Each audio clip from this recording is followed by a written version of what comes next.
morning shortly after my 13th birthday. I walked out into the living room and saw my mom reading 1, 2, 3 Magic Teen. Communicate, Connect, and Guide Your Teen to Adulthood by Dr. Thomas W. Fallon. My first thought was that she doesn't need to be reading this. She knows how to parent me. I'm not going to change. Yeah, I was wrong. The next week I was thinking to myself, what if I wrote a book about parenting? Wouldn't that be interesting? I bet every parent would like to know what their teen's thinking about their parenting.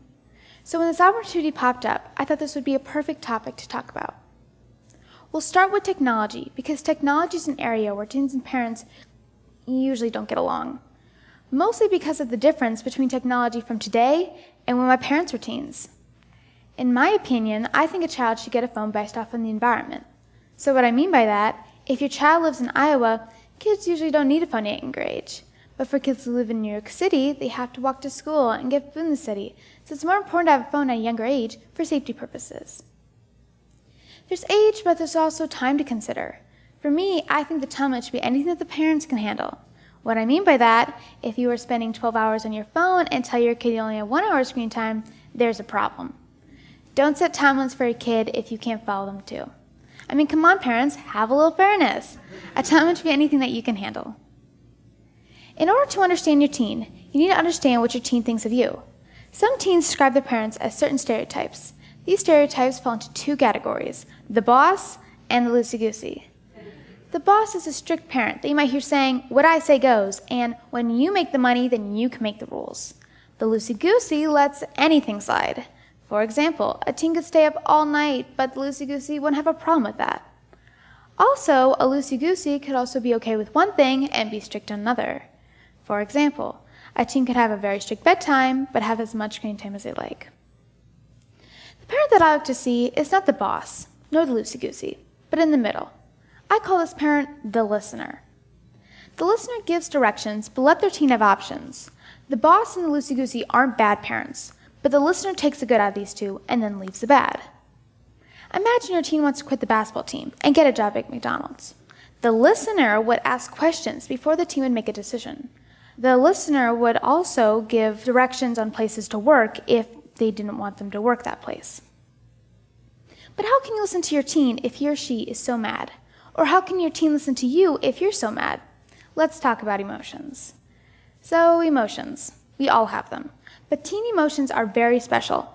According to Marwa Azab in her PhD article, Why Are Teens So Emotional?, the part of the brain that controls the emotional system is called the limbic brain structure.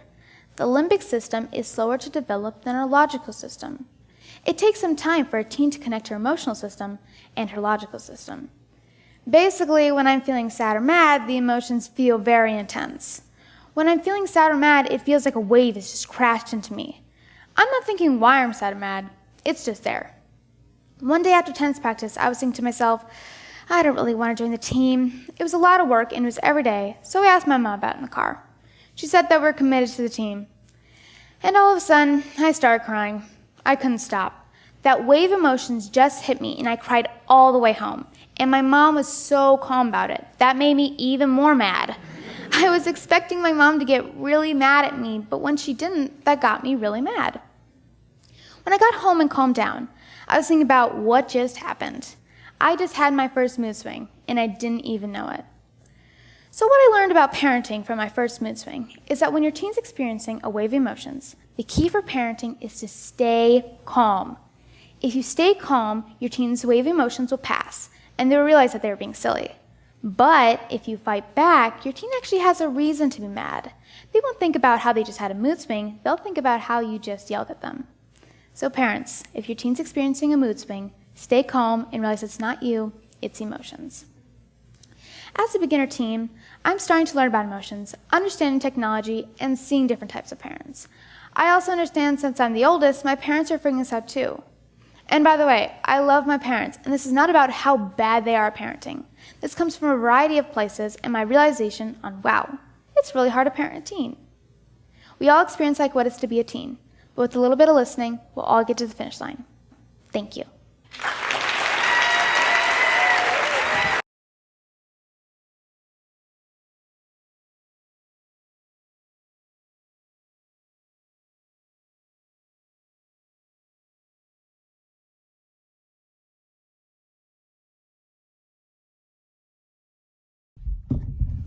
Suatu pagi, tak lama setelah ultah aku yang ke-13, aku berjalan menuju ruang keluarga dan melihat ibuku membaca 1, 2, 3 Magic Teen karya Dr. Thomas W. Fallon. Hal pertama yang aku pikirkan adalah bahwa dia tidak perlu membaca buku semacam ini untuk mengetahui cara mengasuhku. Aku tidak akan berubah. Ya, rupanya aku salah. Pada pekan berikutnya, aku mulai berpikir, bagaimana jika aku menulis buku mengenai cara mendidik anak? Akankah itu menarik? Aku bertaruh setiap orang tua pasti ingin tahu apa yang remaja mereka pikirkan mengenai cara mereka mendidik. Maka, ketika kesempatan ini muncul, aku pun berpikir bahwa hal ini akan menjadi topik yang sempurna untuk dibicarakan. Mari kita mulai dengan teknologi. Karena teknologi ini adalah area di mana remaja dan orang tua seringkali saling bertentangan. Sebagian besar dikarenakan perbedaan teknologi saat kini dengan rutinitas orang tua. Menurut opiniku, seorang anak haruslah mendapatkan telepon berdasarkan lingkungan yang mereka tinggali.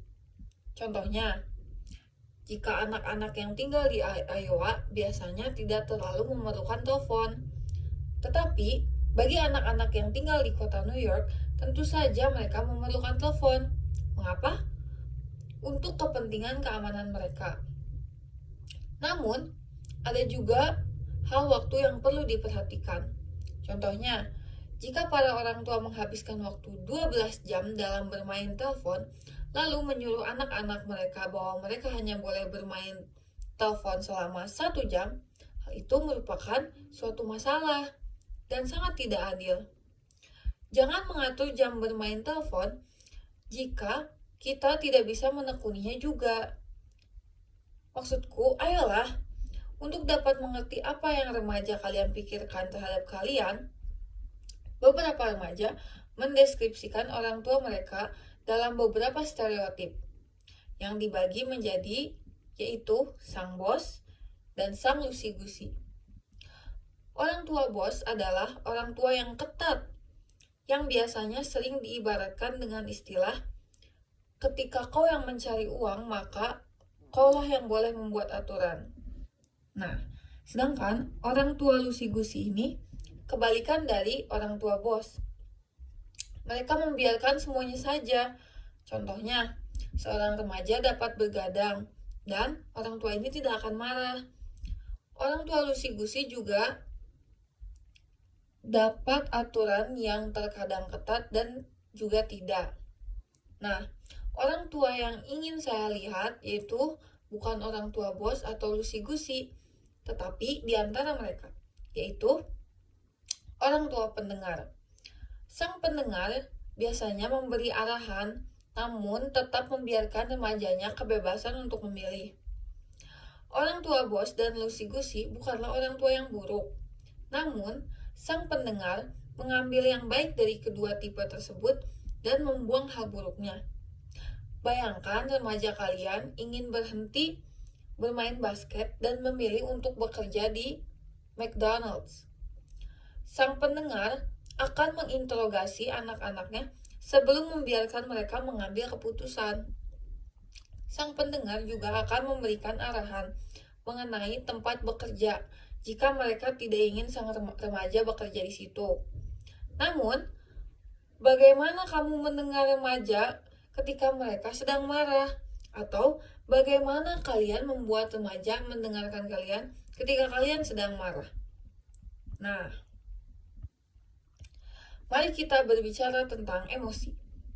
Kita semua pasti memiliki emosi, namun emosi remaja sangatlah spesial. Menurut Marwa Azab dalam artikel doktoral Mengapa Remaja Sangatlah Emosional, bagian dari otak yang mengontrol sistem emosi disebut dengan struktur limbik otak. Sistem limbik ini lebih lambat berkembang daripada sistem logika kita. Maka memerlukan beberapa waktu bagi remaja untuk menghubungkan sistem emosional dan sistem logika. Pada dasarnya, Ketika aku merasa marah atau sedih, emosinya terasa sangat intens. Ketika aku marah atau sedih, rasanya seperti ombak. Aku tidak sempat berpikir mengapa aku sedih atau marah. Itu hanya terjadi begitu saja. Contohnya, suatu hari setelah latihan tenis, aku sempat berpikir aku tidak ingin ikut timnya. Hal itu merupakan hal yang merepotkan dan sangat sulit. Maka aku pun bertanya pada ibuku. Dalam perjalanan di mobil, dia mengatakan bahwa kita sudah berkomitmen ke tim tersebut. Lalu, tiba-tiba aku mulai menangis. Aku tidak bisa menghentikan ombak emosi yang aku rasakan. Aku menangis sampai rumah dan ibuku terlihat sangat tenang. Hal itu membuat aku sangat marah. Aku kira dia akan marah kepadaku, tapi dia tidak marah dan itu membuatku menjadi lebih marah. Ketika aku sampai di rumah dan mulai tenang, aku berpikir mengenai apa yang baru saja terjadi. Aku baru saja mengalami mood swing pertamaku, dan aku tidak menyadari hal itu. Maka, yang aku pelajari mengenai mendidik anak melalui mood swing pertamaku ini adalah ketika remaja kalian mengalami ombak emosi, kunci dari mendidik anak adalah untuk tetap tenang. Jika kau tetap tenang, emosi remaja akan berlalu dan mereka pun menyadari bahwa mereka melakukan hal yang konyol. Namun, jika kalian melawan balik, remaja kalian akan memiliki alasan untuk marah. Mereka tidak akan menyadari bahwa mereka mengalami mood swing. Mereka hanya akan berpikir bahwa kau membentak mereka. Maka, para orang tua, jika remaja kalian mengalami mood swing, tetap tenang dan sadarilah bahwa itu bukan mereka, tetapi hanya emosi mereka. Sebagai remaja awam, aku mulai belajar mengenai emosi dan pengertian teknologi serta melihat berbagai macam tipe orang tua. Mohon pengertiannya bahwa aku ini adalah anak yang paling tua. Orang tuaku juga terkadang membuatku panik. Ngomong-ngomong, aku cinta orang tuaku, dan ini bukan tentang betapa buruknya mereka.